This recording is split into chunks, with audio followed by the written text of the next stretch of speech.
विश्वका केही शक्तिशाली देशहरूको आर्मीले प्रयोग गर्ने विभिन्न किसिमका मिसाइलहरूमध्ये अहिले सबभन्दा आधुनिक, सबभन्दा धेरै खतरनाक र चर्चामा रहिरहेको मिसाइल हो हाइपरसोनिक मिसाइल। कुनै पनि मिसाइल हाइपरसोनिक मिसाइल हुनको लागि त्यसमा केही विशेषताहरू हुनुपर्छ। यसमा जुन पहिलो विशेषता छ, यो मिसाइलले आवाजको जुन गति छ, हामीले बोलेको आवाज लगायत कुनै पनि आवाज हाम्रो जुन वायुमण्डलमा छ एक निश्चित स्पिडमा अगाडि बढ्ने गर्छ। यो चाहिँ म्याक हो र यो चाहिँ लगभग 1200 किलोमिटर प्रति घण्टा हुने गर्छ, 1200 भन्दा थोरै बढी।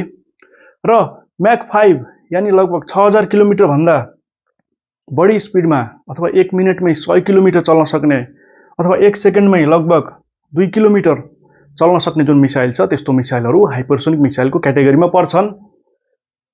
र 1000 किलोमिटर भन्दा कमकोलाई सबसोनिक भनिन्छ भने त्यसपछि ट्रान्ससोनिक, सुपरसोनिक र म्याक 5 भन्दा आवाजको गति भन्दा पनि 5 गुणा भन्दा बढी, 5 गुणा चाहिँ मिनिमम भयो, यो चाहिँ 10 गुणा, 20 गुणा, 30 गुणा पनि हुन सक्यो। यस्तो मिसाइलहरू अब हाइपरसोनिक मिसाइलको क्याटेगोरीमा पर्छन्। र हाइपरसोनिक मिसाइलको जुन मेन विशेषता छ, यो नै आवाजको जुन गति छ यो भन्दा 5 गुणा बढी स्पिडमा चल्ने हो। यस्तै गरेर हाइपरसोनिक मिसाइलको अर्को विशेषता, यो चाहिँ म्याक 5 मा चल्ने मात्र नभएर आवश्यकता अनुसार आवश्यक परेको बेलामा मोडिने, घुम्ने, टर्न लिने अथवा चाहिँ म्यानुभरेबल हुने गर्छ। जसले गर्दा हाइपरसोनिक मिसाइल चाहिँ घुम्दै, टर्न लिँदै गएर कुनै चिजलाई गएर हिट गर्न सक्छ। यो चाहिँ यसको अर्को विशेषता भयो। म्याक 5 मा ब्यालिस्टिक मिसाइलहरू अथवा चाहिँ आइसिबिएमहरू पनि चल्ने गर्छन्, तर तिनीहरूको पाथ चाहिँ फिक्स हुने गर्छ। जस्तै यहाँबाट कुनै आइसिबिएम चल्यो भने माथि गएर अर्को ठाउँ पुग्ने गर्छ, यसरी यो चाहिँ एउटा फिक्स पाथ भयो। तर हाइपरसोनिक मिसाइलले चाहिँ आफ्नो दूरी म्याक 5 भन्दा बढी भए पनि यसले चाहिँ आवश्यकता अनुसार टर्न लिँदै, घुम्दै अथवा चाहिँ म्यानुभरेबल हुँदै चल्ने गर्छ। यसरी म्यानुभरेबल हुनुपर्ने चाहिँ हाइपरसोनिक मिसाइलको दोस्रो विशेषता हो। यस्तै गरेर अर्को छ यो एक्युरेसी। कुनै पनि मिसाइल मिलिट्रीले प्रयोग गर्नको लागि त्यो एक्युरेट हुनुपर्छ। यसभित्र भएको जुन गाइडेन्स सिस्टम छ, यसले मिसाइललाई लिएर गएर टार्गेटसित हिट गर्न सक्नुपर्छ। र यसरी कुनै पनि मिसाइल म्याक 5 भन्दा आवाजको गतिभन्दा 5 गुणा भन्दा पनि बढी स्पिडमा चल्न सक्छ। आवश्यक परेको बेलामा टर्नहरू लिन सक्छ, घुमिन सक्छ, मोड्न सक्छ। र यो चाहिँ एक्युरेट छ भने त्यस्तो किसिमको अब जति पनि मिसाइलहरू छन् तिनीहरू सबै हाइपरसोनिक मिसाइलहरू हुन्। अहिले विश्वमा भइरहेका विभिन्न किसिमका मिसाइलहरू, क्रुज मिसाइल, यस्तै गरी ब्यालिस्टिक मिसाइल भन्दा हाइपरसोनिक मिसाइल थोरै फरक छ। जुन फरक छ, यो चाहिँ यो हाइपरसोनिक मिसाइल चाहिँ बहुत फास्ट अथवा क्विक छ, म्याक 5 भन्दा पनि बढी स्पिडमा चल्न सक्छ, जुन क्रुज मिसाइलहरूको तुलनामा बहुत धेरै हो। र कुनै पनि चिज यदि वायुमण्डलमा बहुत धेरै क्विक, फास्ट चल्छ भने त्यसको वरिपरि, किनकि हाम्रो हावामा भएका जुन पार्टिकलहरू छन् यिनीहरू चाहिँ त्यसमा ठोकिने गर्छन् र यसको वरिपरि एउटा प्लाज्माको सिल बन्छ। र प्लाज्माको विशेषता, यसले चाहिँ रिडार वेभहरू, रिडारबाट जाने माइक्रोवेभ अथवा रेडियो वेभहरूलाई चाहिँ सोक दिन्छ। रिडार वेभ गयो तर यसमा ठोकेर ब्याक आउँदैन। जसले गर्दा हाइपरसोनिक जुन मिसाइलहरू छन्, हाई स्पिडमा चल्दा यिनीहरूको वरिपरि बनेको प्लाज्माको कारणले यो चाहिँ सजिलै रिडारमा डिटेक्ट हुँदैन। र जसले गर्दा यसलाई चाहिँ लक गर्ने, सुट डाउन गर्ने अथवा एयर डिफेन्स सिस्टमहरूले रोक्ने जुन क्षमता छ, यो अरू मिसाइलहरूमा भन्दा बहुत कम हुन्छ। र यो चाहिँ कुनै एक ठाउँमा डिटेक्ट भयो भने पनि केही समयपछि कुन ठाउँमा हुन्छ त भन्ने कुरा पत्ता लाग्न नसक्ने भएको भएर, किनकि यसले चाहिँ टर्न लिन सक्छ, यो चाहिँ म्यानुभरेबल छ। जसले गर्दा हाइपरसोनिक मिसाइललाई सुट डाउन गर्न सक्ने क्षमता अहिलेका एयर डिफेन्स सिस्टमहरूमा चाहिँ सबैभन्दा कम छ अरू मिसाइलहरूलाई भन्दा। यसरी यो चाहिँ बहुत फास्ट छ अरू मिसाइलभन्दा। यो चाहिँ सजिलै डिटेक्ट हुँदैन प्लाज्मा सिल्डिङको कारणले। र आवश्यकता अनुसार आफ्नो पाथ चेन्ज गर्न सक्छ भने यो चाहिँ बहुत क्विक भएको भएर यो चाहिँ अहिलेको समयमा सबभन्दा खतरनाक मिसाइलको रूपमा हाइपरसोनिक मिसाइललाई लिने गरिन्छ। अरू मिसाइलहरूभन्दा यसको विशेषताहरू चाहिँ फरक हुने गर्छन्। अब हाइपरसोनिक मिसाइलका विभिन्न पार्ट्स, कम्पोनेन्ट्सहरू अथवा यो कसरी लन्च हुन्छ त, यसको लागि सुरुमा एउटा बुस्टर चाहियो, जुन एउटा सोलिड फ्युल रकेट अथवा मिसाइल हो। यसको भित्रपट्टि हाइपरसोनिक मिसाइल छ। यसले हाइपरसोनिक जुन मिसाइल छ, ग्लाइड भेहिकल छ, यसलाई एक निश्चित उचाइसम्म पुर्याइदिन्छ र यहाँबाट यो हाइपरसोनिक मिसाइल चाहिँ छुट्टिन्छ, यसबाट खुल्छ, यो चाहिँ ब्याक जमिनमा झर्छ। र त्यसपछि जुन हाइपरसोनिक मिसाइल छ, ग्लाइड भेहिकल छ, यसको इन्जिन, र अहिले विश्वमा चाहिँ दुई किसिमका हाइपरसोनिक मिसाइलहरू छन्। यसमा एउटा सोलिड फ्युल रकेट जुन ग्लाइड भेहिकल छ, यसले यहाँबाट आफ्नो रकेट चलाउँछ र बहुत हाई स्पिडमा जुन ग्लाइड भेहिकल छ यसलाई धकल्दिन्छ भने यो चाहिँ म्यानुभरेबल हुँदै गएर कुनै चिजलाई गएर हिट गरिदिन्छ। यो चाहिँ हाइपरसोनिक ग्लाइड भेहिकल भयो। एकचोटि मात्रै यसलाई, एक दुईचोटि मात्रै धक्का दिने अथवा चाहिँ पुस दिने गर्छ।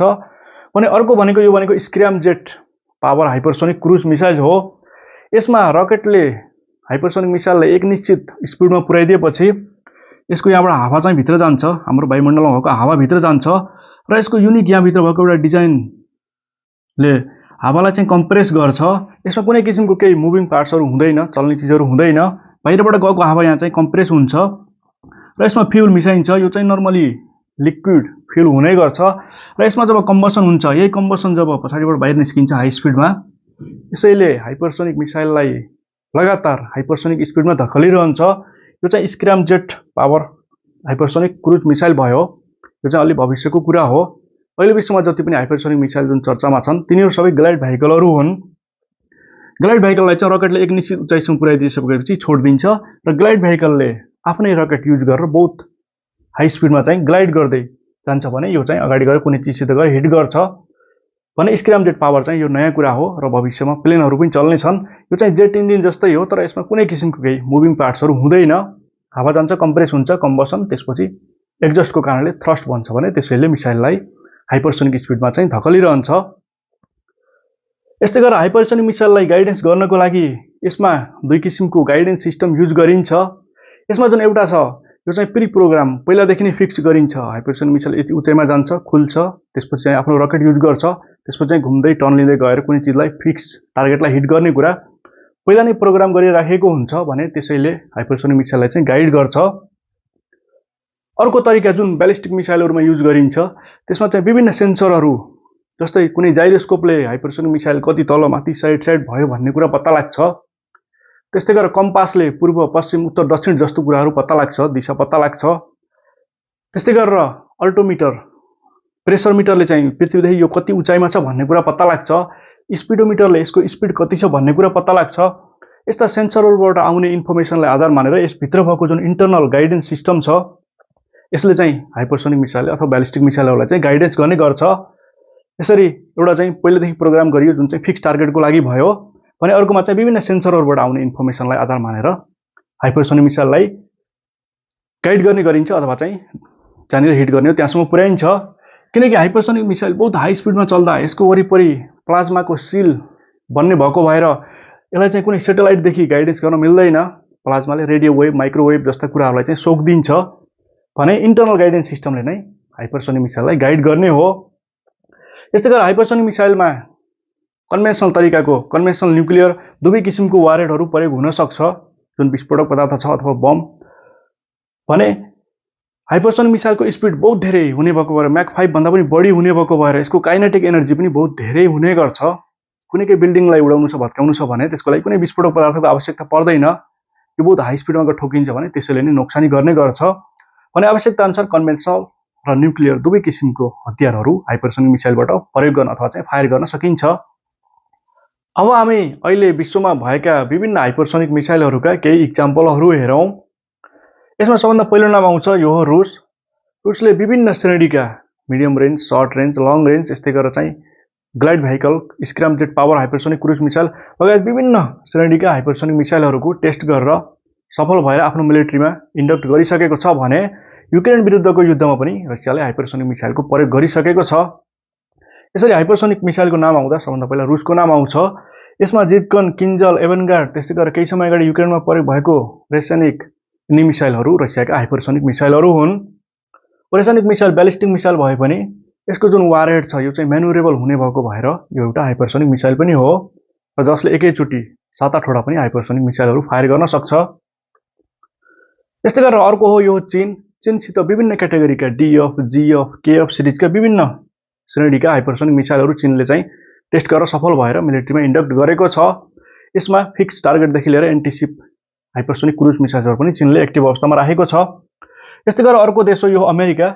अमेरिकामा विभिन्न श्रेणीका 3 देखि 4 किसिमका हाइपरसोनिक मिसाइलहरूको विकास गरिएको छ तर यो चाहिँ कुनै पनि सफल भएर अहिलेसम्म मिलिट्रीमा इन्डक्ट गरिएको छैन। यिनीहरू चाहिँ कुनै पनि एक्टिभ छैनन्। बेला बेलामा चाहिँ युएसको हाइपरसोनिक मिसाइलको प्रोग्राम चाहिँ फेल भएको अथवा चाहिँ यिनीहरू चाहिँ टार्गेटलाई हिट नगरेको, स्पिड त्यति नपुगेको जस्ता न्युजहरू हामीले देख्ने गर्छौँ र यसरी अमेरिकासित चाहिँ कुनै पनि एक्टिभ अहिले चाहिँ मिलिट्रीमा हाइपरसोनिक मिसाइल एक्टिभ छैन। प्रोग्राम चाहिँ चलिरहेको छ 3-4 किसिमको। यस्तै गरेर अरू देशहरू, नर्थ कोरियाले पनि हाइपरसोनिक मिसाइलको टेस्ट गरेको थियो भने इरानले केही समय अगाडि इरान इजरायलको कन्फ्लिक्टमा हाइपरसोनिक मिसाइलको प्रयोग गरेको थियो जसले इजरायलको मल्टिलेयर डिफेन्स सिस्टमलाई तोडेर इजरायलभित्र एट्याक गरेको थियो।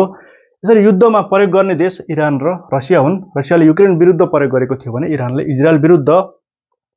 यस्तै गरेर फ्रान्सले पनि केही समय अगाडि हाइपरसोनिक ग्लाइड भेहिकलको टेस्ट गरेको थियो र इन्डियाले पनि केही समय अगाडि आफ्नो हाइपरसोनिक जुन ग्लाइड भेहिकल छ यसको टेस्ट गरेको थियो र केही दिन अगाडि पाकिस्तानले पनि आफ्नो हाइपरसोनिक मिसाइलको टेस्ट गरेको थियो। यसरी अरू मिसाइलहरूभन्दा बहुत धेरै फास्ट म्याक 5 भन्दा पनि बढी स्पिडमा चल्ने, यस्तै गरेर कुनै पनि चिज हाई स्पिडमा चल्दा वायुमण्डलमा यसको वरिपरि चाहिँ प्लाज्माको सिल बन्ने भएको भएर र प्लाज्माले रिडार वेभहरूलाई सोक्दिने भएको भएर प्लाज्माले चाहिँ यसलाई एउटा सिल्डिङको काम गर्छ, जसले गर्दा चाहिँ एयर डिफेन्स सिस्टमहरूले अथवा रिडारहरूले सजिलै डिटेक्ट नहुने र आवश्यक परेको बेलामा आफ्नो पाथ चेन्ज गर्न सक्ने विशेषता भएको मिसाइल नै हाइपरसोनिक मिसाइल हो, जुन अरू मिसाइलहरूभन्दा फरक छ, फास्ट छ, बढी खतरनाक छ। भने यसका आफ्ना केही एडभान्टेज अथवा चाहिँ स्ट्रङ पोइन्ट छन् भने यसमा केही कमी कमजोरीहरू पनि छन्। जस्तै हाइपरसोनिक मिसाइललाई डिटेक्ट गर्न अथवा रेस्पोन्स गर्न, सुटडाउन गर्न अरू मिसाइलहरूलाई भन्दा बहुत गाह्रो छ। पहिलो कारण त हाइपरसोनिक मिसाइल बहुत फास्ट छ, यसको लागि रेस्पोन्स गर्नुपर्ने टाइम नै बहुत कम हुन्छ।